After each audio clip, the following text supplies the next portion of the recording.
And now, it's time to sit back and enjoy the Two True Freaks Internet Radio Broadcast.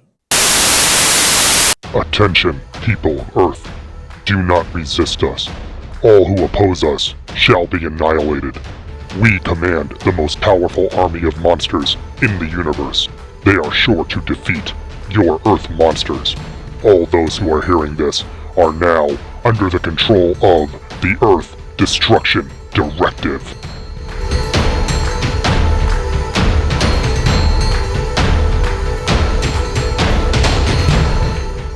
Hello everyone and welcome to Earth Destruction Directive. I am your host, Mr. Luke Giaconetti. Thank you everyone for downloading and listening to the show today. Hope everyone enjoyed our last episode where we took a look at the Marvel Comics miniseries The Rise of Ultraman, modernist sort of take on the classic Ultraman mythos from Subaraya. Changing gears a little bit today, we're doing something else that's kind of a modern update, but a modern update not of a TV series, but of a video game. We are taking a look at the 2018 film Rampage, of course, the film adaptation of the classic arcade and console video game Rampage. And this time out, when I say we, I don't mean that in simply a grammatical sense. I mean it in a very real and literal sense, as I am joined by my brother, Mr. Jason Giaconetti. How you doing, Jay? Hey, thanks for having me, Luke. Oh, no problem. I figured I had to have you on for this because, if nothing else, we played a lot of Rampage back in the day on the Sega Master System. And we played a lot of Rampage even before that in the Contemporary Hotel at Disney in the coin-op days. The Contemporary Resort, that classic arcade down in the basement. Yeah. And this being Two True Freaks, we are allowed to talk about Disney stuff. Scott Gardner, Two True Freaks OG, Scott Gardner, at one point admitted to being super jealous of me for actually getting to go to that arcade with the shooting gallery. Oh, because my God. that shooting gallery was gone before the rest of the arcade was. I believe the whole thing is gone now, I believe. I believe it's wrong. I don't remember it being. I have not been inside the Contemporary Resort except on the monorail going through it. Yes, in many, many years. Yeah, me either. But this is not a Disney podcast. No. Yeah. So we are taking a look at Rampage. Rampage was released. So it was released, it was April 4th, 2018 for Microsoft Theater, and then actually, April 13th, 2018 for the United States wide release. Yes, so it was kind of the early end of the 2018 summer box office going in April. So our director is Brad Peyton, and it's interesting, this is actually his third collaboration with the star, of course, the star being Dwayne Johnson, The Rock, biggest star in Hollywood. I think you might have heard of him. The Pebble. Yeah. So Brad Peyton, before doing this one, did Journey 2, The Mysterious Island. In 2012. In 2012, and then San Andreas in 2015. Now, I've seen the original, the Journey 1, which is Journey to the Center of the Earth with Brandon Fraser. That I've seen. And that one was good. I've not seen Journey 2, The Mysterious Island. I don't think I've seen it either. I think it was one of the ones that I think my daughter wanted to see, we just never got to during the pandemic time. Right. But San Andreas is very good. I mean, for a movie that did not get a whole lot of play, like another disaster movie, and The Rock's in this one. Yeah. And the guy that played Reed Richards in those two Fantastic Four movies is in there. The San Andreas is actually really, really good. That one gets a recommend from me. It's actually better than it should be. Yeah, it's one of those ones that doesn't need to be as well written as it is, but it's actually pretty intelligently handled. So I like that. So a good choice here, considering. As I said, our first star, biggest star in the world, Dwayne "The Rock" Johnson. I'm guaranteed you've seen him in something, and you're a fan of him from something. Yeah. But we knew him back as Rocky Maivia. Rocky Maivia. Die, Rocky, die. Yeah. Die, Rocky, die. For those of you, I actually knew him before that. I knew when he was playing football at the University of Miami. Kind of thing. Yeah, so. Or if you prefer Flex Kavana in the USWA. Yes. Okay, so he's made one or two good movies and one or two successful movies, so we don't need to go too far on that. Anytime that Dwayne Johnson's in your movie, though, it's like we're going to spend the money to at least put it out there and make sure people notice it. Good, bad, or otherwise as the result. This is not a movie with Dwayne Johnson's not going to sail under the radar. Yeah, and it's definitely going to make money. He is guaranteed box office, which is hard to say nowadays, because you can say like, oh, I'm a real big fan of, and then fill in whatever star you want to talk about. But Dwayne Johnson has a guaranteed like $200 million hit every time he's in a movie. Yes. You're going to make $200 million every time. Why? Because Dwayne Johnson's in it. Boom, boom, boom. Doesn't matter if it's Jungle Cruise. Doesn't matter if it's whatever. Nowadays he is a bona fide #1 A-list star. Mm-hmm. Which, let's be honest, when we first, as a wrestler, you're like, oh, he's a wrestler. Kind of thing. Who's going to go over? Then he made like Doom and things like that. Like, really? And then it's like, oh yeah, because he's just that good. Yeah. Yep. He's bigger than every other human being in the world, too. That helps, too. So our female lead is Naomi Harris. Naomi Harris plays Dr. Kate Caldwell. There's a lot of different avenues you might know Naomi Harris for. When I saw her, I said, hey, it's Miss Moneypenny. So it's Eva Moneypenny from the modern Daniel Craig, James Bond films. Yeah. My recognition of her, when I first saw, she actually is... she's in Venom. Let There Be Carnage. Yes, she plays Shriek. In that. Yes, she does. Which is funny. Again, obviously, I didn't know that at the time because 2018 when I first saw this. But when my family watched Let There Be Carnage, I go, hey, that's the girl from Rampage. Yes. Going back even further than that, she was in 28 Days Later. Yes, which is where I know her too. Way back in 2002. She also is in. I think it's the third Pirates of the Caribbean. Second and third. She is Tia Dalma. She's one of the pirates that they hire as the crew to go get Jack, I think, right? So she's yes, she's part of the. She's one of the. I want to say she's one of the pirate captains. Yeah, I think she does actually captain that.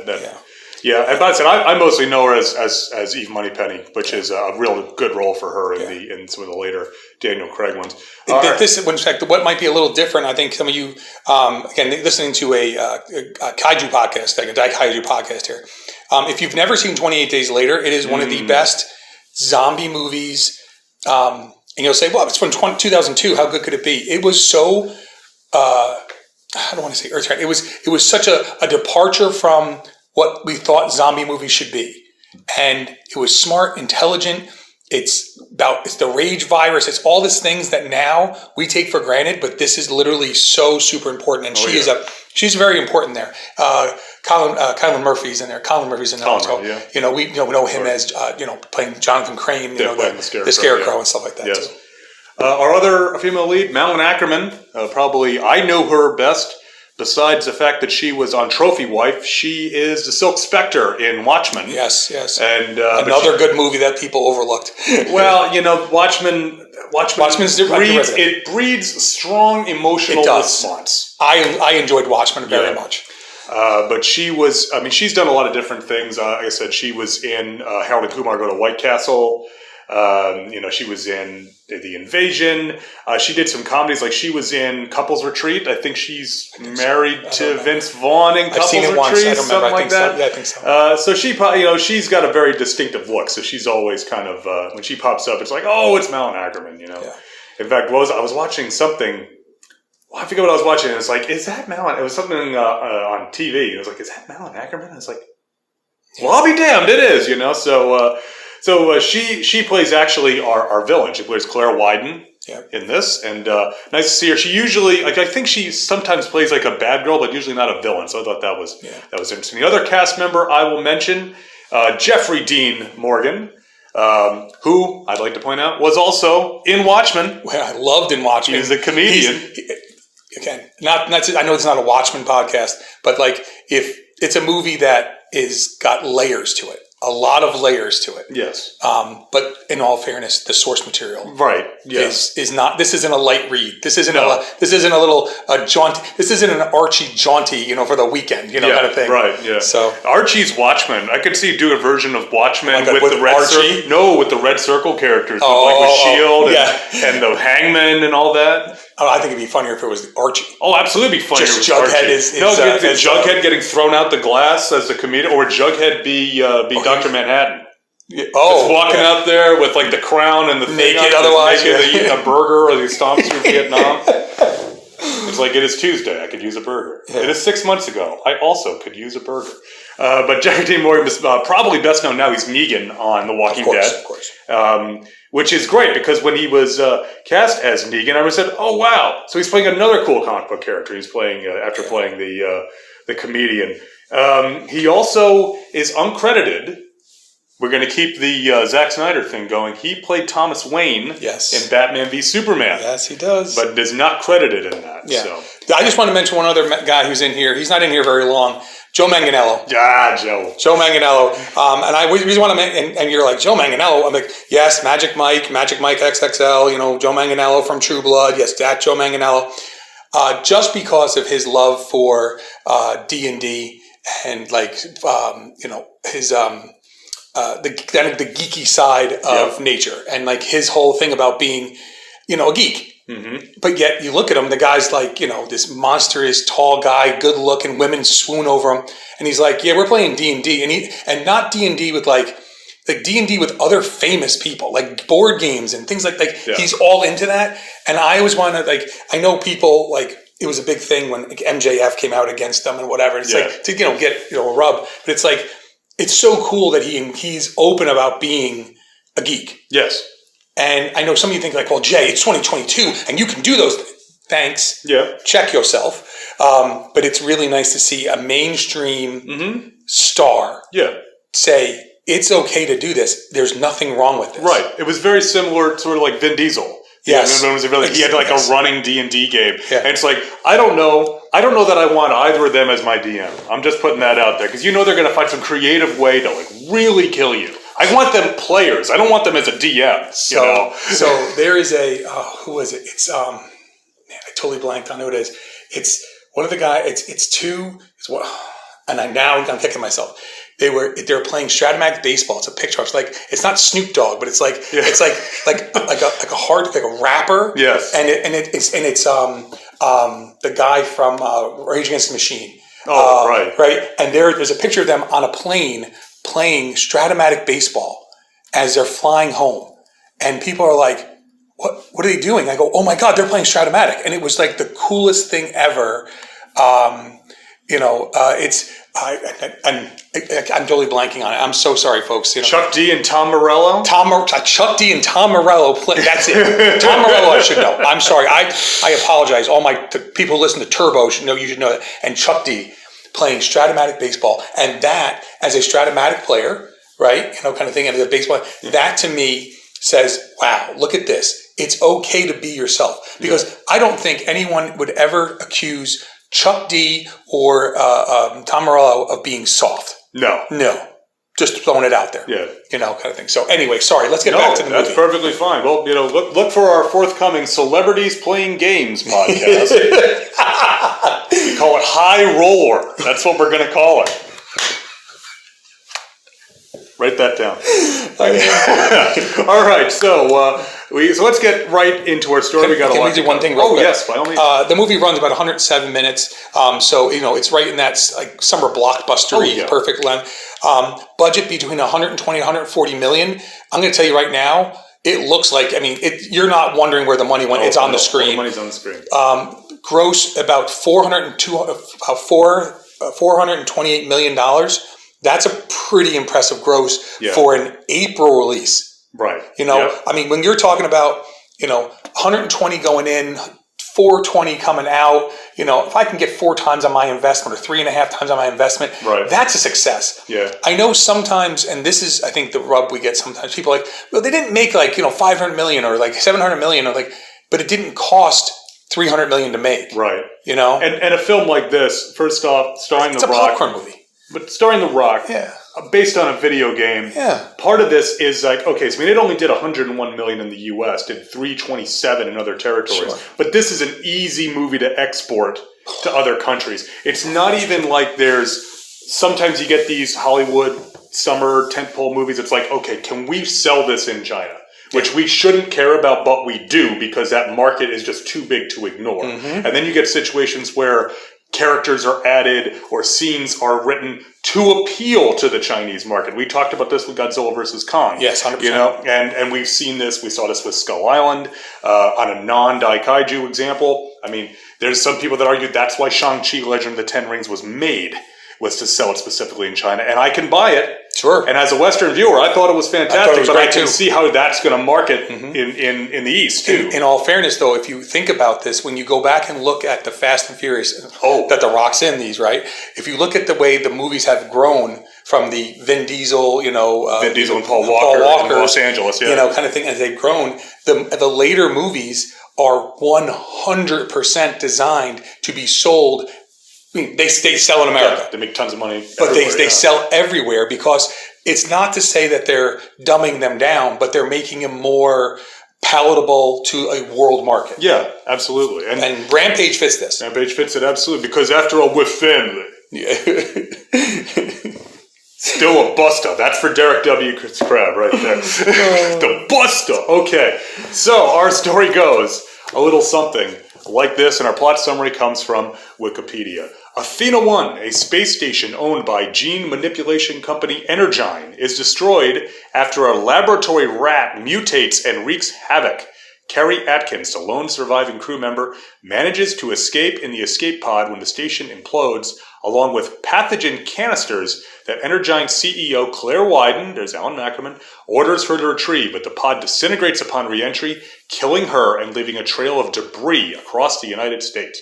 One canister is swallowed by an American crocodile in the Everglades, and another lands in a Wyoming forest where a wolf is exposed to the pathogen. So a lot to unpack here. So we start out in space on the space station, and stuff's gotten real on the space station because when we get there, it is destroyed, and we get the one astronaut, Carrie Atkins, and she's on the radio back to Energyne and saying, "No, you will get the canisters before you leave." That you're immediately setting up, evil company, right? When they won't let someone evacuate out of a space station unless they also, to the fact that they've locked the door on the escape pod, as I'm showing up to the mic how the door is locked, before they allow her to escape.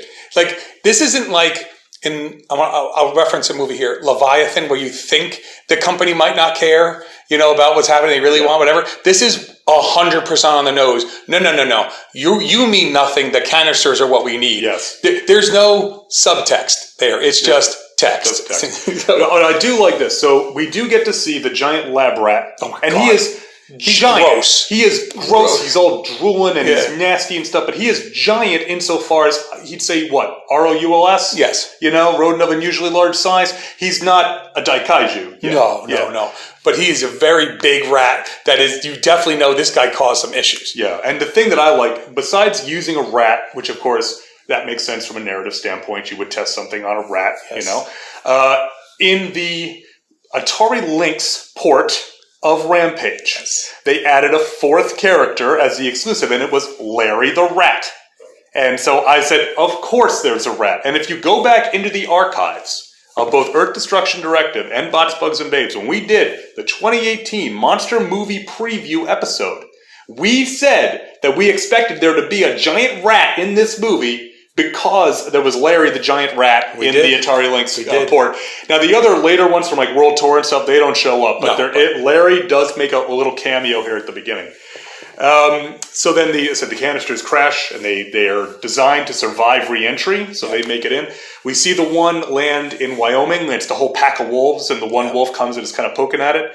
Then it lands in the Everglades, and it's just floating there, and you're like, okay. And then the gator, chomp! That legitimately cracked me up that the crocodile came up and just ate it. Yeah, because that's what crocodiles do. That's pretty much what they do. Yeah. So I will say the movie starts very quickly. We are right away moving along, up and running. Yeah. So primatologist Davis Okoye, that's The Rock, as if this next sentence will prove it, a former U.S. Army Special Forces soldier and member of an anti-poaching unit. That sounds like The Rock, okay? He now works at the San Diego Wildlife Sanctuary. He has befriended a rare albino western lowland gorilla named George that he saved from poachers who killed his mother and communicates with him via sign language. One of the canisters crash lands in George's habitat, and he is exposed to the pathogen. Okay. So before we get to because we've already seen George at this point. We've already seen George enter. So The Rock is going in with his partner kind of thing, right? And then the two, one of them is they're students, but they're like they're like graduate, like, yeah. They're so he's zoological. So he's trying to show them all the different because they're introducing the new gorilla that is going to be part of that, and he's a juvenile male, And the whole thing is George isn't there, and it's like, well, how is he going to interact? And then George comes, and The Rock is talking to George via sign language, and saying he is our family now. We take care of him. He's part of our herd, right? And it's so. George is you have to understand. The other gorillas are apes, are actual apes. Yes. George is CG. Yes. And at first, okay, like, is this going to be okay for me to watch? Is it going to be? But you totally buy it because George is already a larger ape. Yes. Than the other juveniles that are there, and it's done well. Yeah. I'm not saying it's but it's one of those things because he's also albino. Yes. And that stands out because the other apes they look like gorillas. They're right. Dark. Their skin is dark and their fur is dark. Yeah. And here's George with very pale skin and white fur, and that already makes him stand out as being different because again, albino gorillas are so rare. They are very rare. So rare to see, let alone survive. They are poached into extinction almost. Yeah, and actually I did, as sad as that whole scene is where we see the flashback about George's family, George's mother being killed, and that's how Okoye finds him. It's accurate, right? Because poaching is still a very real problem for gorillas and albino ones. Again, they're so rare. There are unfortunately still people in this world that'll pay money to have the hand of an albino as albino ape as an ashtray. So I'm just going to say this though, and people can think what they want here. The scene we see, it's very hard and whatever, and then they say, well, what happened to those poachers? And they kind of show what happened to those poachers, and you can understand. At no point you're going. You don't feel bad for them. The Rock gives them. He's ex special forces. Yeah, well, and he says it. He says they shot at us. I shot back. I got out. They didn't. Yeah, and it's not left to the imagination. Yeah. The Rock is like, and you can see in the Rock's face. I know some people have accused the Rock of not, but he does the smolder, he does the whatever, but like kind of thing, right? From Jumanji.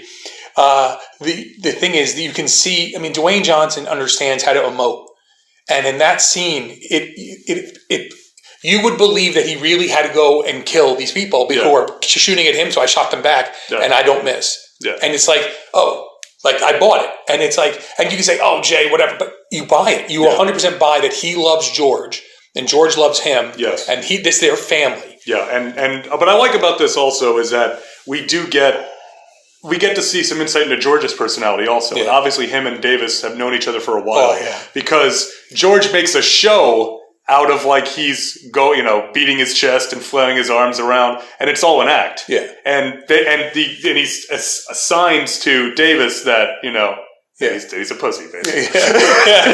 Yeah. So the whole point is that he it's showing his intonation stuff, but the interaction between The Rock and George is funny because they act as if they are brothers. Yes, like there's a relation there, and it's so back and forth. It's just very funny to see. I like that The Rock, his symbol for himself is a rock. His rock. Yes. And it's not like his name. It's not like something else. Yeah. His actual sign language is rock. Yes. And I think some people may have missed that. Yeah. Kind of thing. Not really. I don't have a ton of exposure to American Sign Language, but I know what the word rock is. Well, and in ASL, you get to assign what your name is, and if you're again, my understanding, and if I'm getting this a little inaccurate, I apologize, is that if you are a hearing person and you know someone, that they can also give you a name because that's what they're referring to you as, because that's how they communicate with you. So he would name himself Rock. Of course. But I'm saying it, but it's so funny because it's a little inside joke. Yeah. That no one, you don't need to know it to know the movie. Yeah. But it's solely, it's The Rock. Of course he's The Rock. Yeah. So after the exposure, George grows considerably larger and more aggressive. Davis is contacted by genetic engineer Dr. Kate Caldwell. We said that's Naomi Harris. Yep. And Dr. Kate explains that the pathogen was developed by Energyne to rewrite genes on a massive scale. She had hoped to advance research on CRISPR, as it is called, as a potential cure for diseases, but discovered Energyne's plan to use it as a biological weapon and was falsely incarcerated, during which her terminally ill brother died. Okay, so we see George get exposed to the pathogen. The next day, You see Davis rushing in with his assistant because George is in the grizzly enclosure instead of in the gorilla enclosure. And the grizzly bear is not doing well. The grizzly bear has its back broken and is dead. So the largest predator in the world, like for size. Land-based predator. Yeah. Sorry. Yeah. Land-based predator. Mammalian predator, right? Has now been broken in half. Yeah. And so we see George is hiding because he's scared. And he's scared to Davis. And he comes out and he's inside a cave inside the enclosure. And he comes and he steps out and now he was a very large ape. But even a large ape is only maybe 5.5 feet tall. Yeah, he might have been a little bit, but he's a little bit bigger. But now he's 8 feet tall. Now he's huge. Yeah. And it's a really good reveal because you can't get a good look at him because he's hunched down and he's in the shadows in the cave. And then he comes and steps out. And the way Davis reacts to it is like he was half this tall yesterday. Yeah, he's twice his size now. Yeah. And so that's when Dr. Cape sees this, or sees the stuff about the canisters crashing and stuff. And she ends up at the zoo or at the wildlife preserve. Yeah. And they've got him into the infirmary because they have no place else to put him. Yeah, and they're trying to treat his wounds. Yeah, and because that's the Rock says, why did you hurt him? And he said he hurt me. And there's these gouges across his chest, and you can see and they're fresh wounds. Yeah, right. And so what happens? We see that these fresh wounds happen. That George got scared. Something happened. He got into the bear enclosure, and the bear attacked him. Yeah. Because the bear's not going to back down. Grizzly bears. They're not afraid of anything. Right. And you can see his wounds. And so they're trying to treat his wounds. They're trying to get him in there, but you have to keep. But he keeps saying hungry. Yeah, hungry. Yeah, and I'd be hungry too if I'm growing and sat quickly. Yep. So George is, like I said, he's very hungry, but is so upset he escapes from captivity and goes on a rampage at the preserve. Really, Wikipedia. George is eventually calmed. Davis talks him down, and then they shoot him with the feds show up. Yeah, and they shoot. Or no, excuse me, it's the local police. They come and they shoot him with animal tranquilizers. But then George is captured, taken in custody by a government team led by Agent Harvey Russell. That's of course Jeffrey Dean Stanton. And put on a Boeing C-17 Globemaster III. Meanwhile, while this is going on, Claire and her brother Brett. Okay, so I'm going to say one thing here, Brett. You jump in with Brett. Here. I want to jump over Brett. I don't know who that. I've never seen this actor really before or anything else like that. Yep. He is eating this is a multi-billionaire, right? Yes. Got a Pop-Tart and a sleeve. Yeah. Like he's eating the whole. He's goofy for what he is, and I understand his role here. But I always find him like his sister is willing to murder the world, and this guy's like, but I'm eating a Pop-Tart. I've got my Pop-Tart right now. Also, in their office, he has a Rampage arcade cabinet and a Rampage World Tour arcade cabinet. Does. So he's just in case. He's definitely like the kid brother who's there because she has to have him there. Yeah, you get a feeling that they inherited the company from their parents. Right. It's like, okay, Brett. Brett has to do it. Brett's able to go do whatever he wants, really, kind of thing. So Claire and her brother Brett oversee a mercenary team who are sent to Wyoming to capture the mutated wolf. That is Ralph from the game.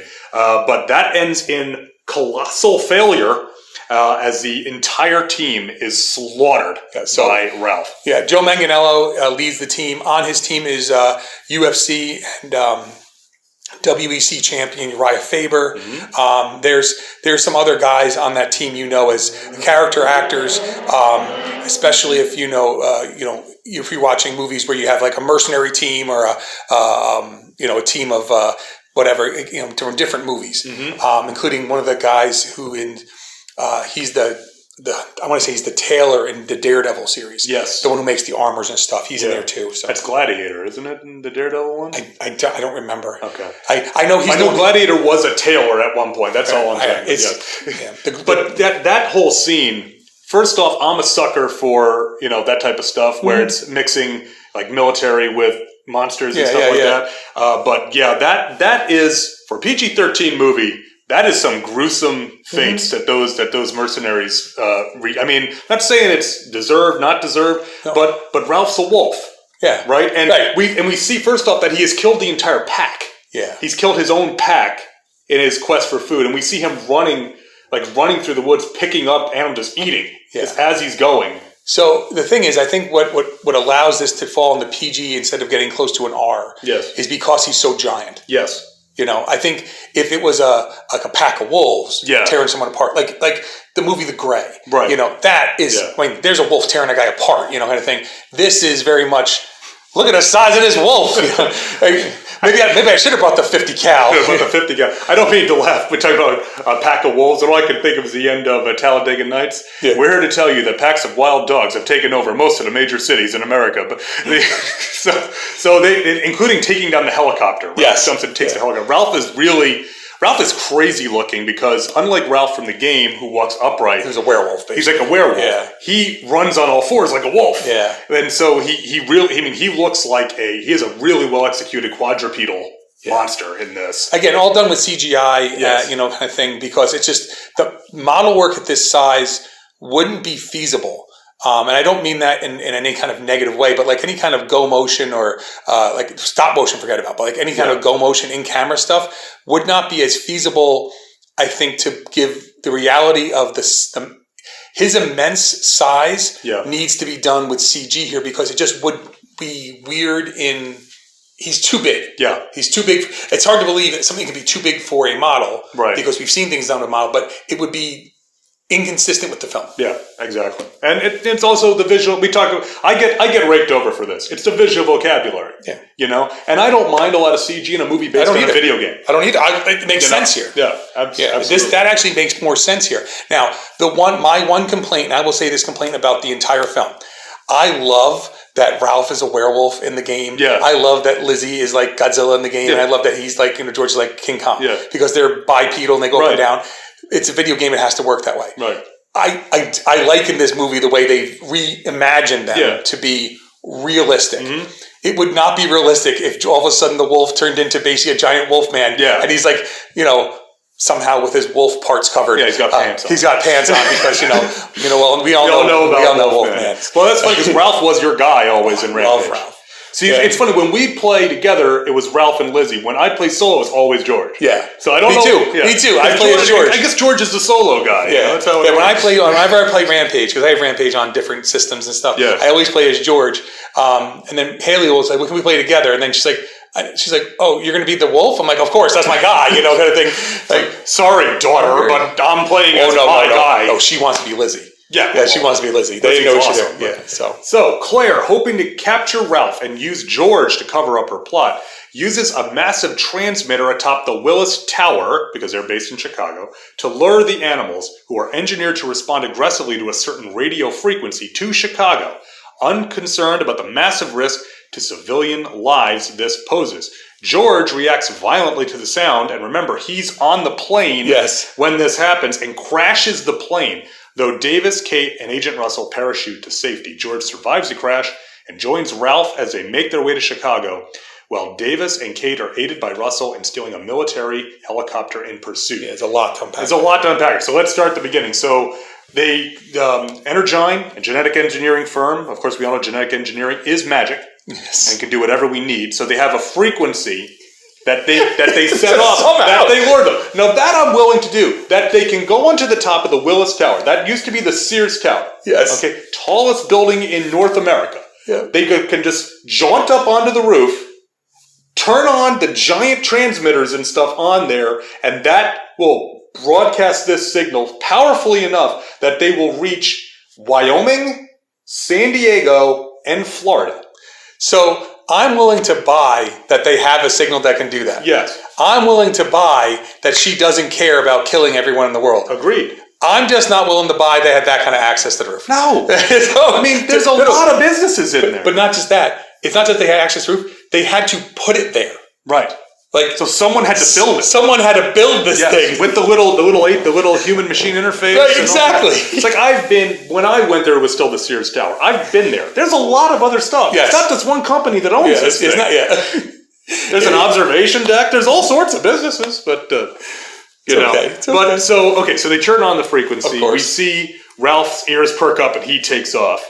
Okay. Then we cut to, and this I really like this. We're cut back to somewhere in Florida. Yeah. And apparently, the American croc that ate this thing has been content just to swim around in the Everglades and eating everything, because we see the guys in the fishing boats, and then you see this giant shape under the water swimming, and then the boats are getting like capsized as it swims by. But the boats, they're all trying to find places to trawl. They can't find any fish because it's been eating everything. It's eating everything. But that's the great part about the American Everglades, right? Because as well, maybe people don't know this, but like they're huge, right? And people get lost and die in there all the time by mistake without even trying to get lost and killed in there, right? Because they just get to exposure and whatever else. So if something was eating all the fish, it's not like anyone would be like living necessarily there. Oh, those fish are gone. Like but it's also probably engulfing all the snakes, all the turtles, all the other crocodiles, all the alligators, like.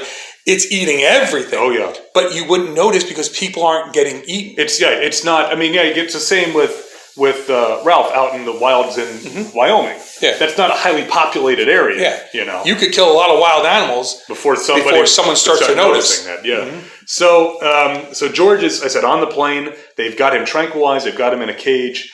The trank is starting to wear off. Yeah, because he's growing. Because he keeps growing, so he's metabolizing it out. Yeah. And now he's going crazy. One might say bananas on the plane. Oh, and so it's funny because there's a certain thing now in especially modern action movies doing action sequences on cargo planes. Yeah. And on planes where the plane is crashing, and so it's changing the way that the physics are working inside the plane because you're falling. Teenage Mutant Ninja Turtles 2 does this. Triple X Return of Xander Cage does this. And there's at least a couple more. And the other one I'm thinking, at one point in this, they end up opening the cargo bay on the back so that they can get out. Yeah. Because otherwise they're going to crash in the plane. I mean, that goes all the way back to Temple of Doom. I was going to say, that's Temple of Doom. And in a modern context, that's Furious 7, where they parachute the planes out. They parachute the cars out. The cars out. The cars out. And Roman's like, I think I'm going to stay here and make sure the whole plan goes according to plan. And Ludacris hits the button and out he flies. But but this is really well choreographed. It's really well done. You get the real sense of the fact that because the plane is going down, they really can't move in the right way. And so it becomes an issue of how do we even move backwards? Because everything is stuck from gravity to the front of the plane. Yeah. So I thought that was really well done. And then the crash itself. Okay, so Russell is knocked out. Davis and Kate are able to get the parachute. They get a parachute on Russell and they get him out of the plane because they're not going to die. Yeah, that's the thing, because they don't like Russell because he pulls rank on, because he's a Fed. Yeah. And so you have, the log measuring contest essentially between Davis and Russell.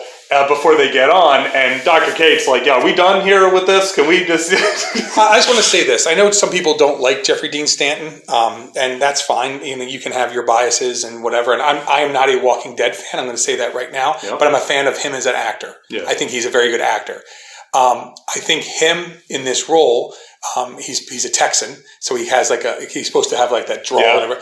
I think his interaction, him and Dwayne Johnson's, their interaction, they are so different in who they are as characters. Right. I think their interaction is good. I don't mean it the way you would think like in Hobbs and Shaw, because they're designed to be butting heads, whatever. But at the end of the day, they're still both, excellent at what they do. Right. I think we get I'm a Fed, I can do this. It's that Texas, I'm a gunslinger. He's a cowboy. He's a cowboy, right? And let's face it, The Rock is not a cowboy. No. And I think that interplay is good, because it leads to the one thing I can say about Rampage that I think some people don't even think we hear. There's a lot of humor in this movie that really works well. Yeah. Because, and I know some people don't like humor. You're getting your humor into my action movie, this movie needs it. It's based on a video game. Yeah. This movie is where you want the humor. Not a serious video game either. Yeah, right. Yeah, a video game, you climb buildings and punch them. Yes, right. Yeah. I mean, but it's not humor in the way you would get in a movie like Deadpool, where it's designed to be over the top and crazy. Right. This is the awkwardness. They're having a log measuring contest, kind of thing, and she's like, "Are you guys kidding me right now? The world is in danger. You're worried about this, and or they're making snipes at each other because that's what they would do. Yeah, you got the two guys that are both used to being in charge. When two alphas are together, it's very hard. No one wants to be the beta. No. Kind of thing. No. And Kate is like, I don't care. Just don't care, right? Just don't care. Focus. And then they steal that's another actually good bit of humor. Agent Russell helps them out because he realizes that the military solution is not going to work because they drop a bomb on them, and when they track George and Ralph, and they have them in like a box canyon, and they're gonna hit them with artillery, and they shrug it off, and so it's like their solution is just get a bigger bomb. So he's like, as we'll see in a little bit here, so it's like he knows that if there's some way that, because Dr. Kate's like, there's a way we can find an antidote, and we can bring them back to normal and make them at least stop growing and stop being aggressive. So he's like, he's willing to try that rather than, more collateral damage. So he helps them out. He basically turns the other way, lets them steal the helicopter, and Davis is going to fly the helicopter. And it's actually the medevac chopper. That's why there's nobody mobilizing it, because it's a medical chopper. And she goes, you know how to fly that? He's like, oh yeah, I know how to fly this. And it goes a little rough. It's all coming back to me. It's all coming back to me right now. But the thing is, you're like, it's The Rock. He gets in, you're like, that guy looks like he can fly a helicopter. He's flipping switches. Yeah, he knows what he's doing, right? And you're like, I don't know if he knows what he's doing. So it's hard to fly a helicopter. There's a lot going on. I understand. But remember, he's ex-special forces. I can do anything. And it's like, of course he can do anything, but can he really do this? Kind of thing. Right. I mean, they do eventually get it flying. They do. So Davis and Kate arrive in Chicago to find George and Ralph tearing through the city as the military struggles to fight against them. The situation worsens when the mutant crocodile, Lizzie, joins the duo, causing even more casualties. Planning to steal an antidote to turn the animals back to normal, Davis and Kate infiltrate Energine's base of operations at the tower and take several vials of it, but are caught by the Widens as Claire reveals that the antidote only eliminates the animals' enhanced aggressiveness rather than reversing the other effects, and shoots Davis, but he survives. That is a long sentence, Wikipedia. That's a long sentence. Okay, so let's take this scene. So they get to Chicago. George and Ralph have arrived at Chicago, and the military is fighting them. And then Lizzie very soon after joins them. We have now crossed the Rubicon where the movie has become the video game, because now you have monsters in a major city tearing apart the city, knocking down buildings, and the military is fighting them to no avail. That's exactly the game. Yeah. That is exactly the video game. So, I just want to throw this here. The military has now revealed that they are going to drop basically an atom bomb on Chicago. Now, for any of you who ever heard me on Bots, Plugs, and Babes, you've heard me say, you can't drop an atom bomb on Chicago! Yes. Because that's the beginning of the end, of course, with Peter Graves. And the idea being is that they're going to just drop an atom bomb on Chicago. Yes. Well, which is, of course, a bad idea. What? A bad idea. This was the good idea. The first bomb didn't work. Yeah. What ideas did this beat out? Yeah. An H bomb, maybe.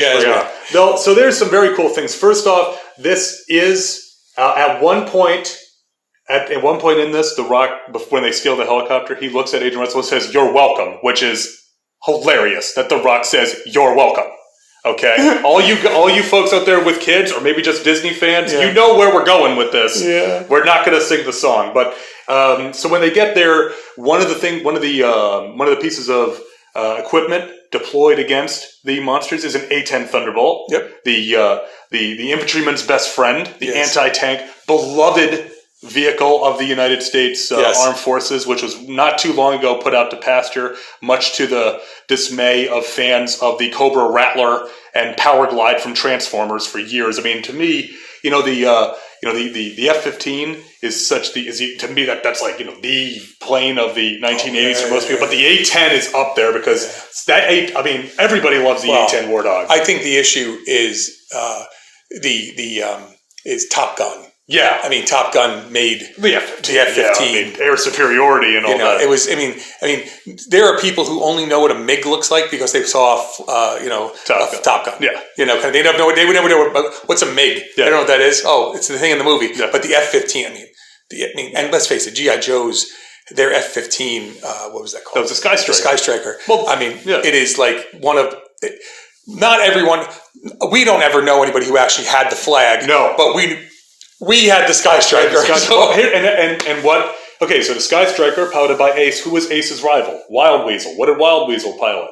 The Rattler. What was the Rattler? An A10. Yeah. So there you go. It's right there. It's all there. And then let's throw the third big popular military plane from the 80s.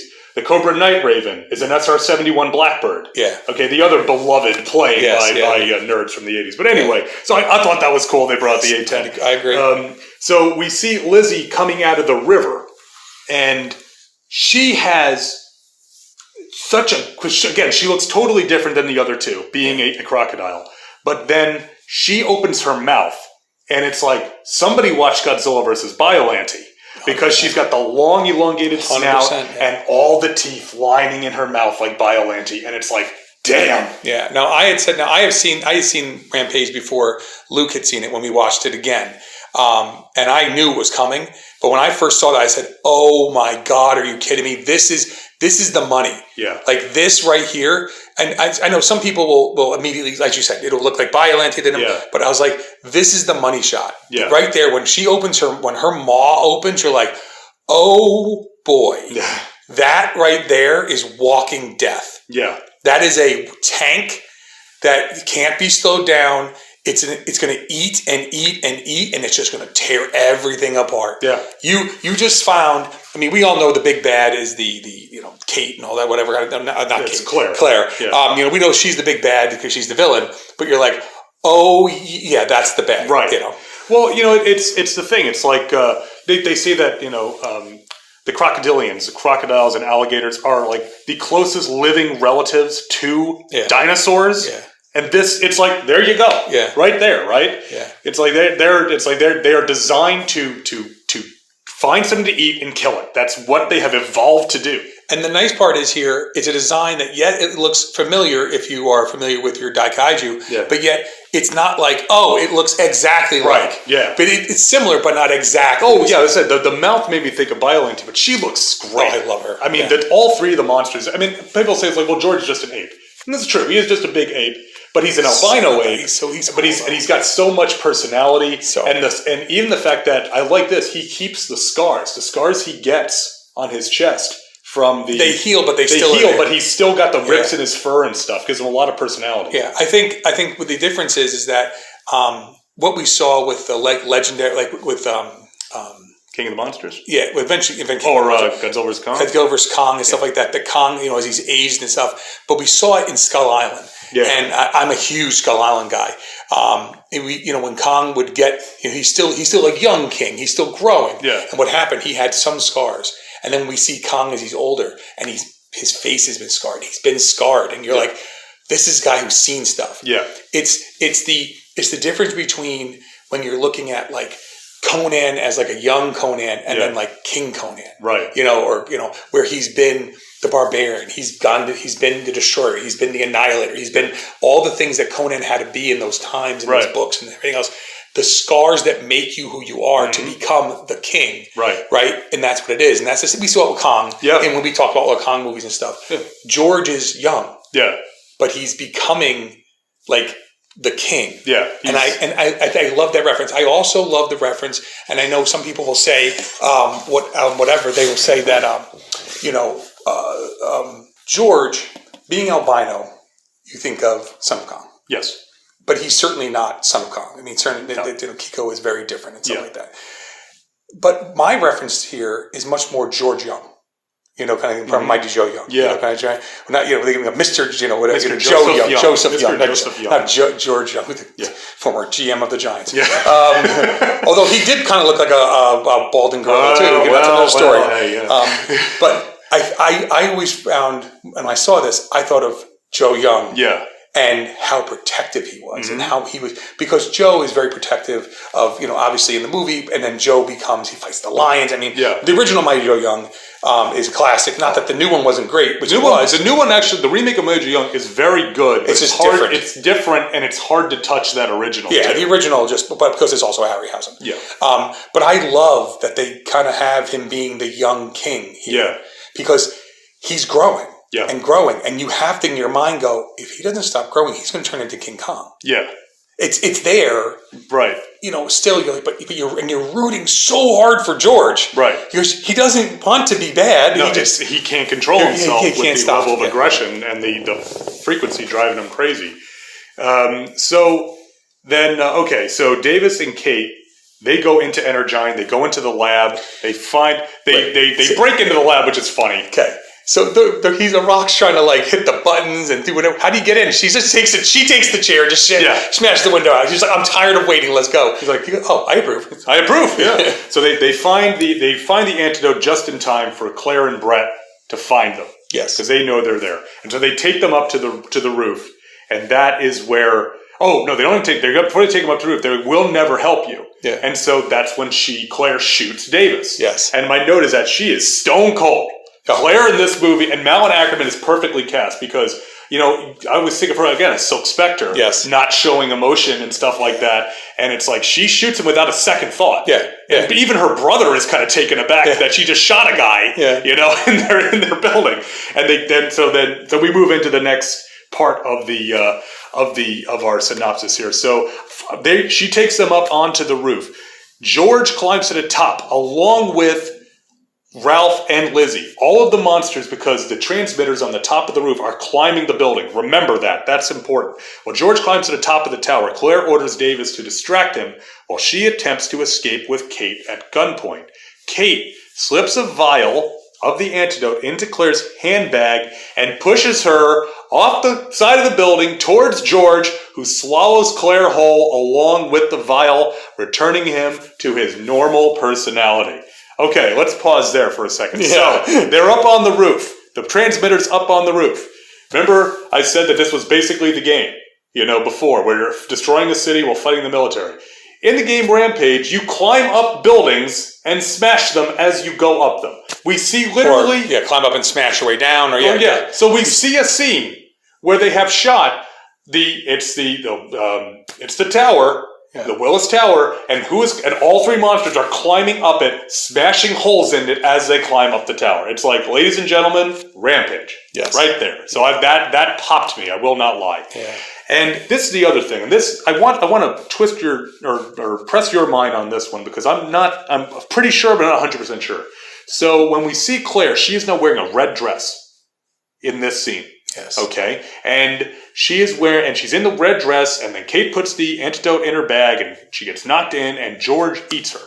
Okay. There is, in certain stages of Rampage, there are people you can eat, right? When you punch into the building, sometimes you pick up people and eat them. There's bathtub and... Yeah, there's something in the bathtubs is people in general that you eat, they restore a little health. There, at least in the Sega Master System one, there's a red dress. There is a girl in a red dress, and if you punch where she is, she will fall. Yes. And if you grab her, you hold her. Yes. It's like Fay Ray in King Kong. Yes. I think eventually you can eat her. Eventually you drop her.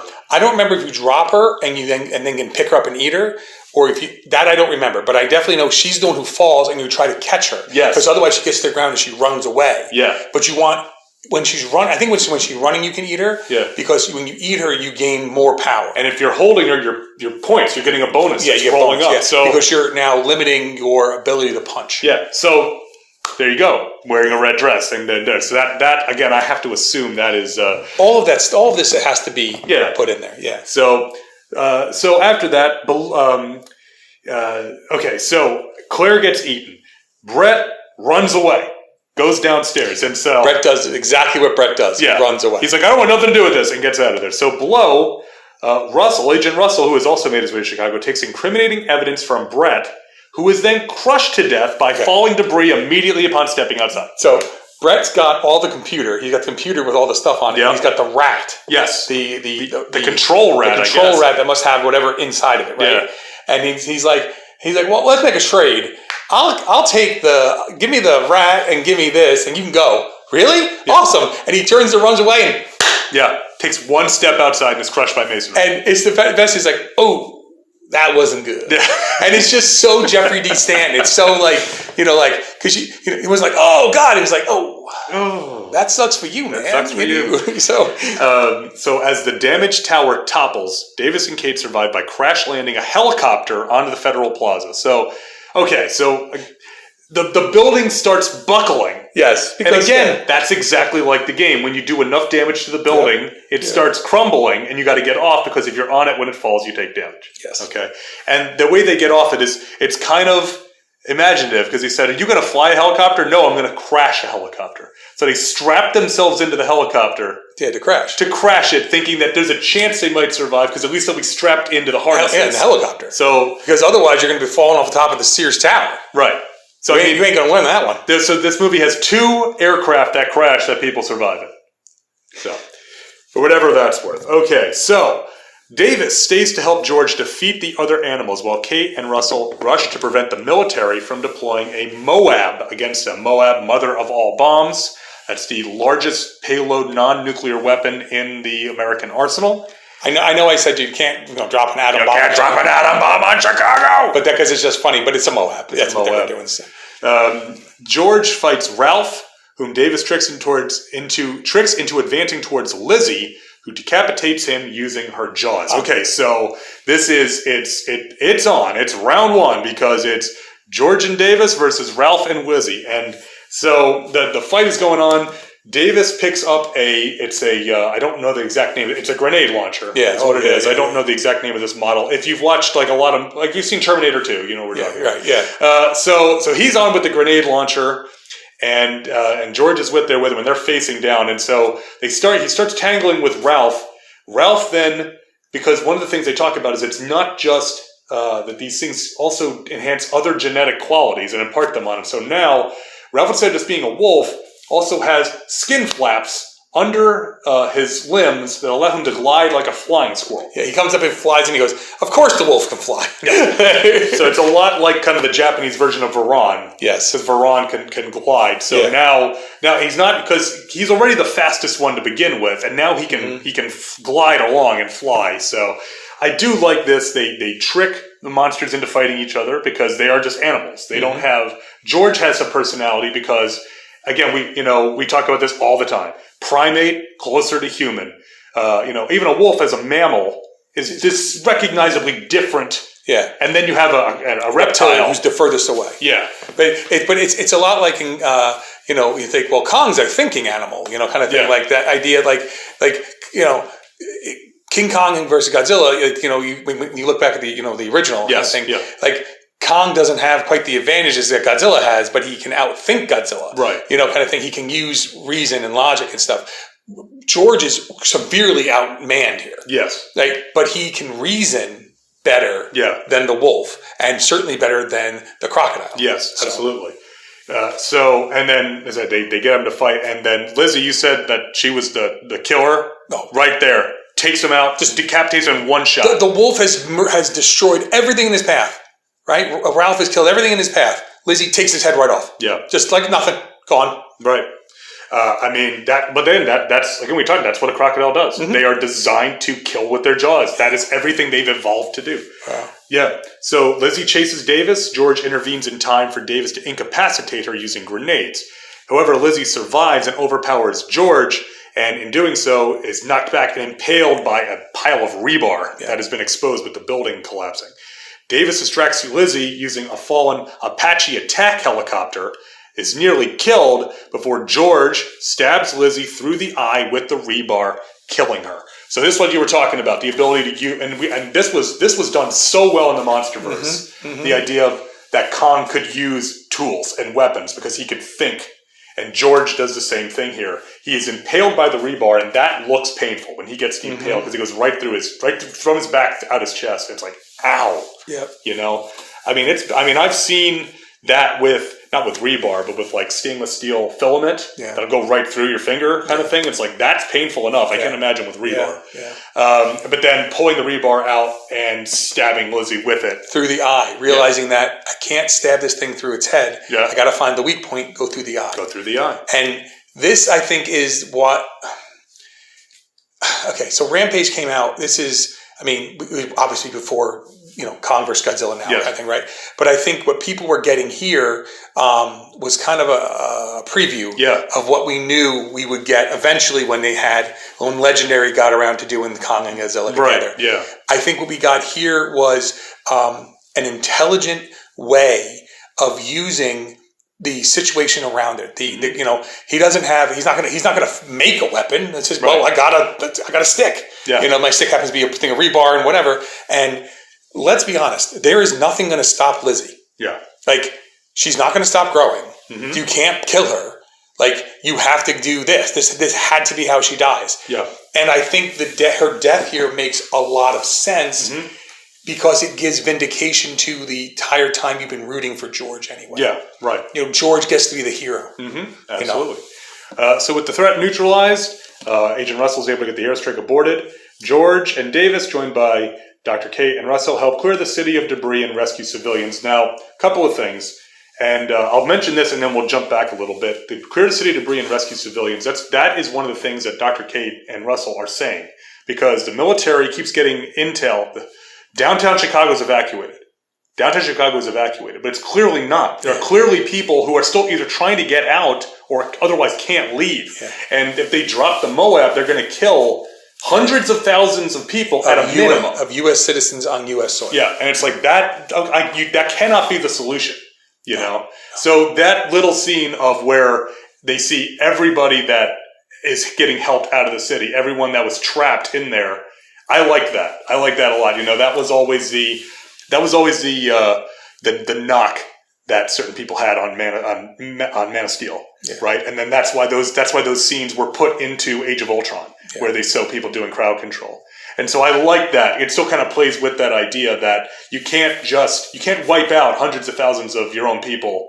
Yeah. I'm sorry, that's not a solution that works. You know, the monsters didn't kill that many people. Yeah. You know, but jumping back a little bit, so George is still severely wounded from his fight, and then dies. His eyes go glassy and he stops moving, and you see Davis and Kate are mourning, and you know, and Davis is devastated that the little gorilla that he saved, his little brother essentially, has died saving everyone, except that George has a sense of humor, and so you see him twitch a little bit. He's like, "George, did you just move?" He's like, and yeah, so he is playing dead just to screw with Davis, because that's what brothers do. So the end of the movie has a little bit of interaction between Davis and obviously George that might not be appropriate for this show. No. Because it's funny in what he says and whatever, because they're signing it with each other. And again, this movie is PG-13, but it definitely leans into the PG-13 end of things on the aspects of some of what the little humor things. Right. It's not, oh my God, like the worst thing we've ever seen, but it may not be age appropriate for the show. No. But it cracked us both up so hard. Oh, yeah. And of course, George survives because, you know, he's got it. You couldn't kill off George. I mean, it would be the worst ending ever. You would just rip your heart out, you know, kind of thing. So yeah, so they survive, and they help everybody out, and we don't get like any after scenes or anything like that. One can assume that they simply found a rather large wildlife preserve for George to live out on. So that is Rampage. Jay, you are the guest. What did you think of Rampage? Man. This movie's great. We watched this. I don't go to movie theaters. No one goes to movie theaters right now, really. But I'm saying, like even back in the day, I don't go to movie theaters. I don't do these things. You know, so my daughter wanted to see this and stuff. So we, you know, of course, bought it when it came on Blu-ray and stuff. We watched it tonight. She loved it. My wife loved it. To me, it's not a perfect family movie because there is violence and stuff depending on your family. But for my family, this is a perfect family movie. Yes. Right? It's got great characters. It's got The Rock. It's got Jeffrey Dean Stanton. It's got good actors throughout. The humor is good, appropriate humor. They break up some of the tension. The special effects are on knockout. Mm-hmm. It's just crazy enough where you're not like, oh, there's too much science, too much boring. Yeah. And it's not like, what are we watching? You know, it's not it's not too ridiculous, but it's just, you know, enough where it's a good popcorn movie. Yeah. It's a perfect sit-down popcorn movie. Movies do not need to change your life. Not every movie needs to like speak to you on every single level. Mm-hmm. Sometimes you can just have a really good time. Yeah, absolutely. And I think that's really what it is. I mean, it's based on a video game, so it should be entertaining. It should be fun. Yeah. It's fast-paced. It's got a lot of action. It's got great special effects. It doesn't I don't know that it's a particularly ambitious movie, but it doesn't need to be. Yeah. Because you're adapting Rampage. Yeah. This is a perfect way to adapt Rampage. It's Yeah. about monsters destroying a city. Sure. And it takes it and it adds character, it adds heart, and it yeah. makes us care about one of the monsters in this. And I know there were some complaints like, well, in the original Rampage, they're not animals that become monsters, they're people that become monsters. And it's like, okay, that's a fair thing, but it's like, did that really matter? Yeah. Did you care about that except when you ran out of energy and you turned back into the little naked human?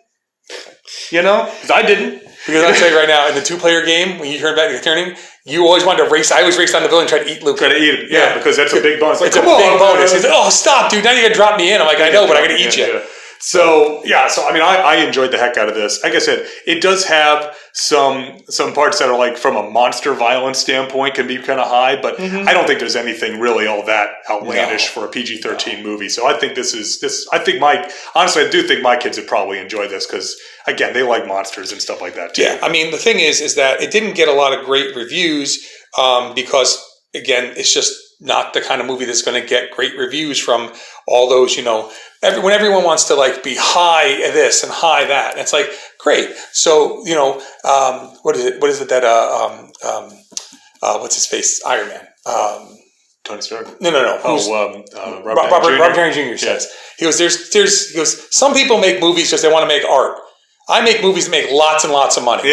Right? And let's be honest here. Is anyone saying, well, Robert Downey Jr., no one hates him because he's in movies that make a lot of money. Right. He's making movies that you love. Yeah. Right? Whether you love all the Avengers movies, don't, whatever. I mean, Robert Downey Jr., he's on TV, people are like, oh, Iron Man. Yeah. Like, oh, Tony Stark. Like, like The Rock's in it. Ooh, The Rock. Like, it doesn't have to be, Shakespeare. It doesn't have to be, the deep, yes, can they make those movies? Of course they can, but this is not that type of movie.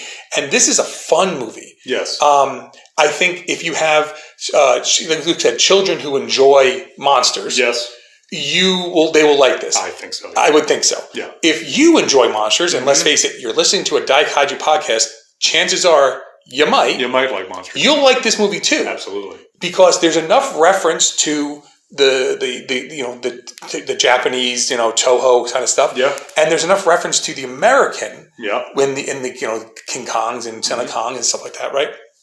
It's a nice blend. Yeah. It's a nice middle. I'll be honest, Lizzie, her design and the toys that came out with this are phenomenal. Right.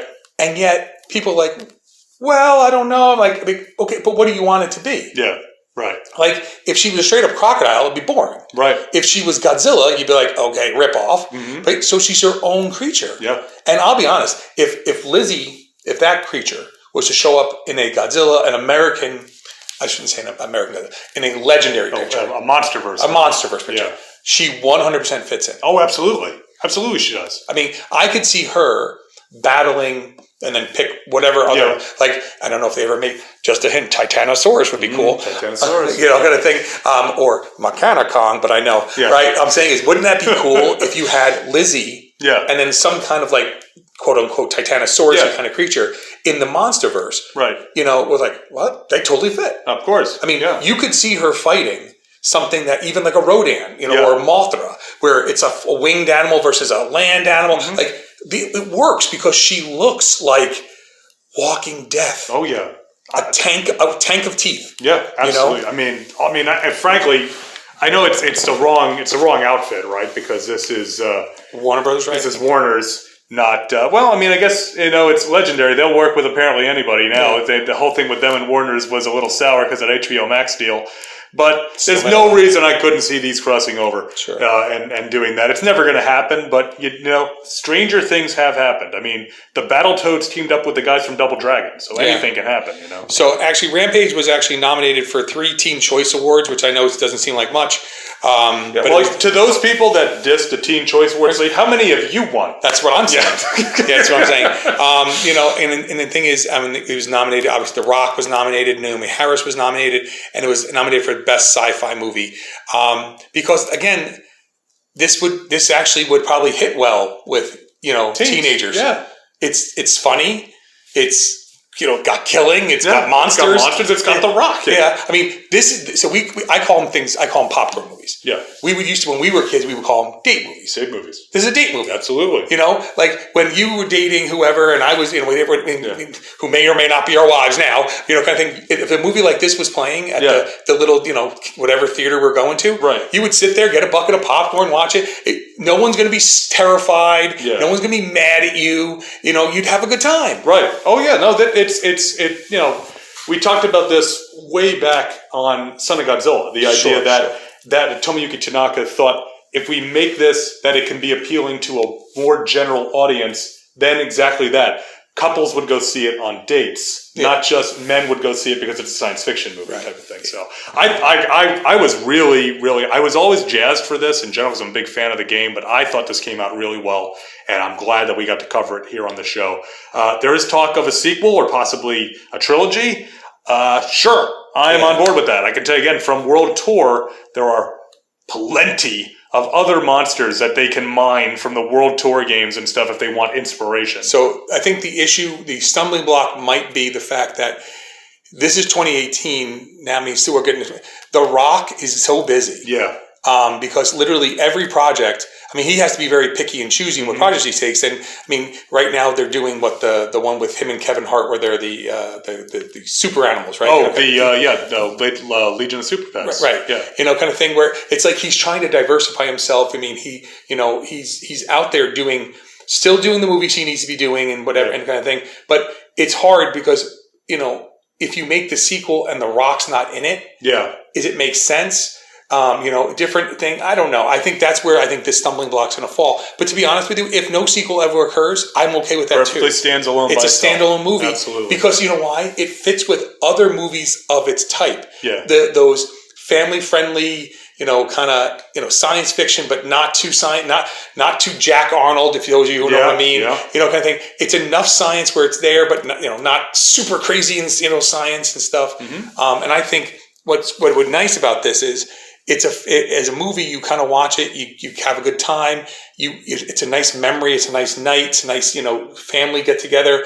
You know, this is a good summer movie. Yeah, you know, definitely. Kind of thing. You know, like maybe you're at the pool during the day. You have some, you know, you're having a summer night. You know, like kind of some ice cream watching this. Yeah, you're not going to be like, oh, I need you to sleep with the nightlight on and stuff. It's not scary. You know, kind of thing. So, like I said, I think it works really well as both just a straight up giant monster movie and as an adaptation of a video game. I think it's one of the best video game movies I've ever seen. I don't know.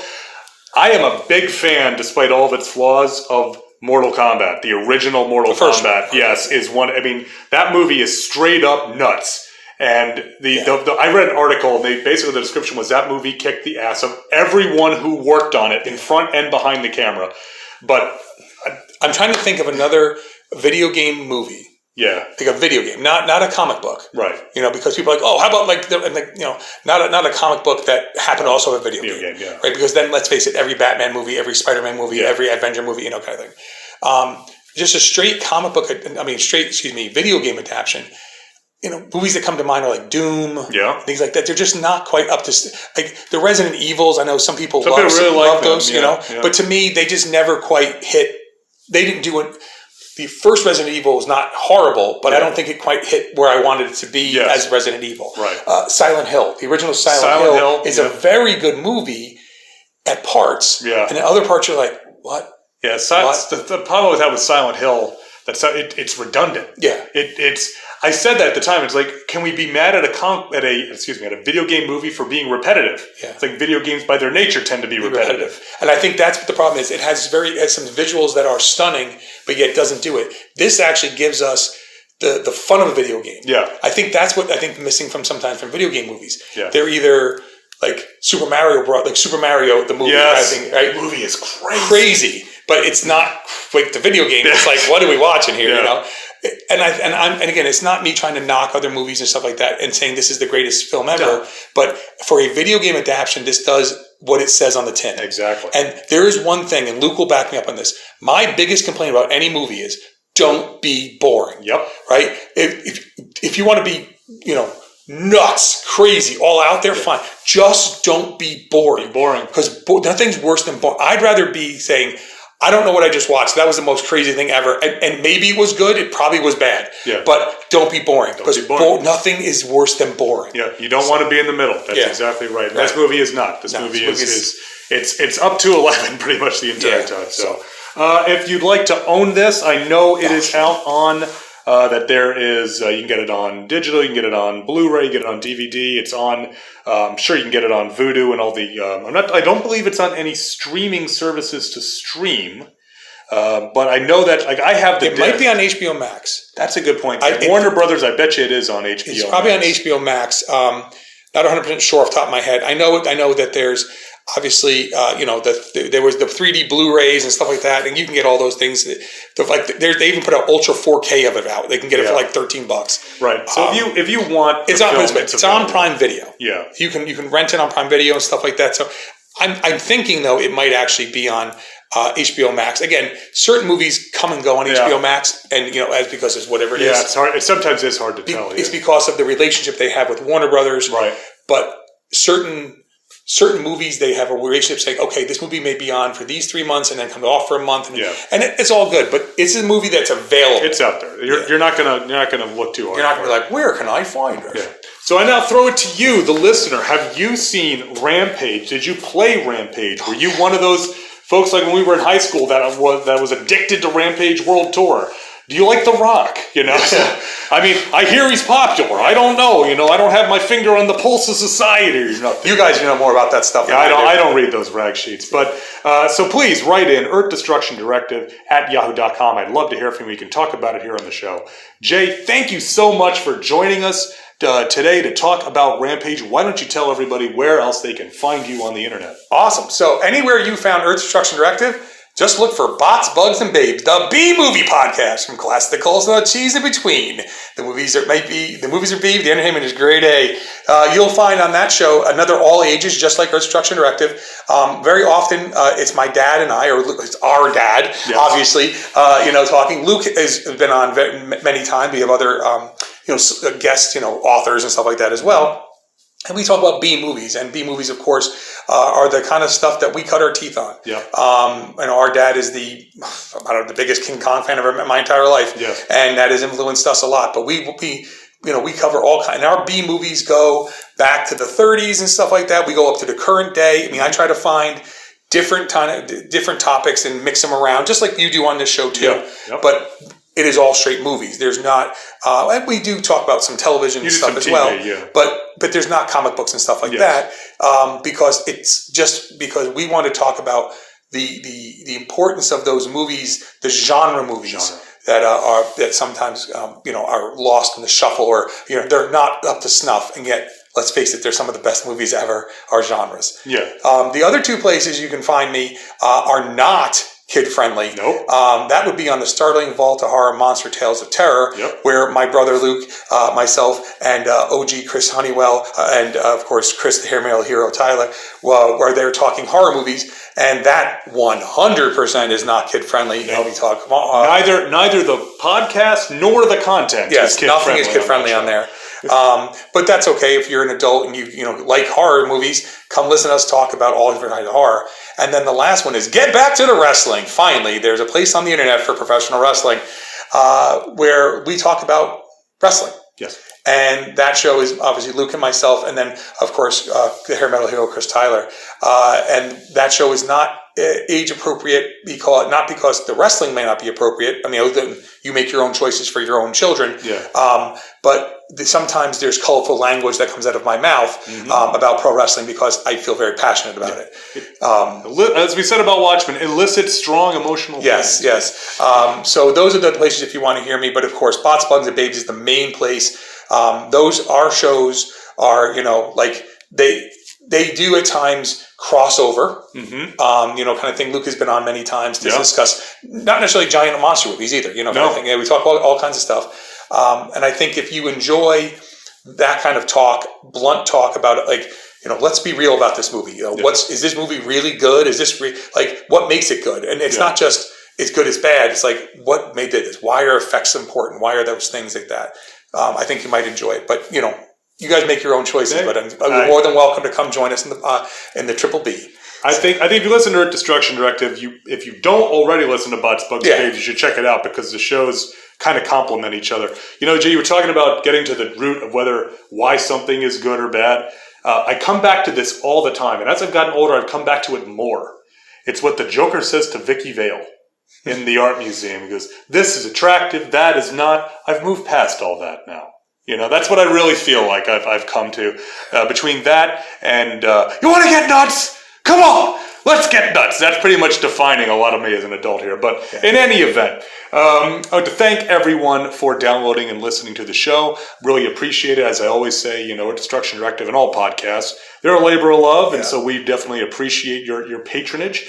Also, like to take a moment and just let everyone know that Earth Destruction Directive is for everyone. If you are interested in giant monsters, be they American in this case, or Japanese, or what have you, you are welcome to be a part of the show in any way that you feel comfortable to interact with us, to reach out however you want to. All are welcome at Earth Destruction Directive.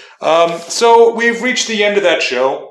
End of that time in the show. When we get to the end, we always have to look forward, not backwards, and upwards and not forwards, and always twirling. And the question is, Luke, what are we going to cover next time? Well, you know, we've done a comic and now we've done a movie, so I think we need to switch back to the small screen, and we're gonna do a little bit more of Ultraman, from the original Ultraman from 1966. We are going to be taking a look at the next two episodes of that series, which is episode 28 and 29. No, I don't know which monsters those are because I didn't write it down, and believe it or not, I don't have those memorized. I do. I talk to some guys who are like, "Oh, well, actually, you know, the monster Naranga first appears." It's like, okay, man, look, that's why we have a Wikipedia. That's why I've got it printed out so I can see what monsters I can be honest with you, folks, I can't help it all either because I've definitely never seen them. I'm not this might surprise you, is that my brother and I have different taste in certain things. We have a lot of things. I know, it's just hard to tell. Some people don't believe that. They believe whatever Luke likes, I must like, and vice versa, and that's not always true. Now, the reason is because a lot of what we like, a lot of stuff does cross. There's a lot in the, if you think of it as a Venn diagram, right? There's a lot in the crossover in the middle part, you know, where the union of A and B are together right there. Yes. There are the intersections right there. Where there's a lot there, but there's some that must live with J and some must live with L and not in the J intersection with L. Yeah. So but hey, you know, but always fun to do Ultraman. It's also fun because the kids love Ultraman because we've been watching we watched Ultraman Z and we've been watching Ultraman Trigger and Ultra Fight Galaxy. So breaking out one of those Mill Creek Blu-rays to watch Ultraman is usually a pretty successful thing. So please come on back for that. Jay, thank you very much for joining us again. Everyone, thank you once again for listening. Hope you enjoyed it. Would love to hear what you think about Rampage, and please come back next time for some Ultraman. And until then, keep 'em stomping. This has been Earth Destruction Directive, a Daikaiju podcast, produced and created by me, Luke Giaconetti, as part of the Two True Freaks Internet Radio Network, available at twotruefreaks.com. This is a fan work celebrating the history and culture of Japanese giant monsters. All movies, TV shows, comic books, characters, and other intellectual property is copyright their respective copyright holders, and no infringement is intended or implied. If you would like to send an email to the show, you can email me at earthdestructiondirective@yahoo.com. I try to respond to all emails, and if you send in some comments, I will read them on the show. All episodes of Earth Destruction Directive can be found at twotruefreaks.com. You can also find the show on your favorite podcatcher. Just search for Earth Destruction Directive. You can even leave a review on your podcatcher of choice if you'd like. You can find me on Facebook. Just search for first name Luke, last name EDD. You can also get in touch with me on Twitter. Just search for the handle @LJacone. That's LJACONE. The theme song for this podcast is Future Gladiator by Kevin MacLeod, downloaded from Incompetech.com, licensed under Creative Commons by Attribution 4.0 license. Thanks for listening, and be sure to come back next time for more city-stomping fun here on Earth Destruction Directive.